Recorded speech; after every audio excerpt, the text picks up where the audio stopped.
अस्सलामुअलैकुम वरहमतुल्लाहि वबरकातुहू। बच्चों, आज हम पढ़ेंगे विषय मराठी पाठ क्रमांक 7 अक्षर जाडे। ओ पासून सुरुवात करा। अक्षरे वाचत वाचत जाडियातून बाहेर पडा। तो यहाँ पर हमें क्या करना है बच्चों? ओ से पढ़ना शुरू करना है और पढ़ते पढ़ते जाले से बाहर आना है।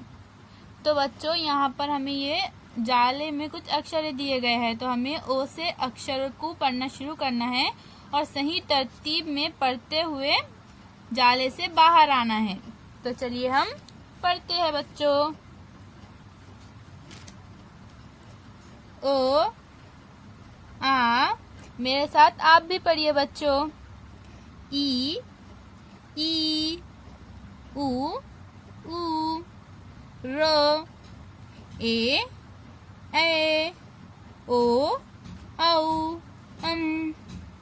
क ख ग घ च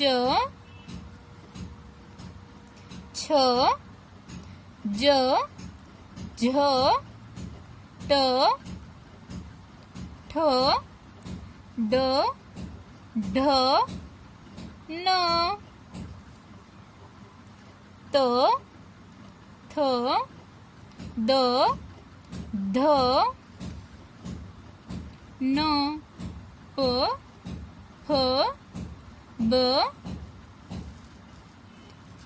भ म य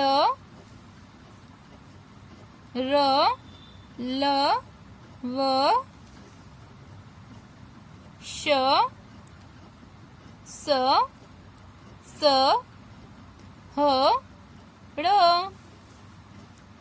अक्षय अदन्य।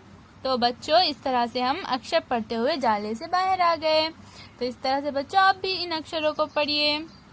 अल्लाह हाफिज बच्चों।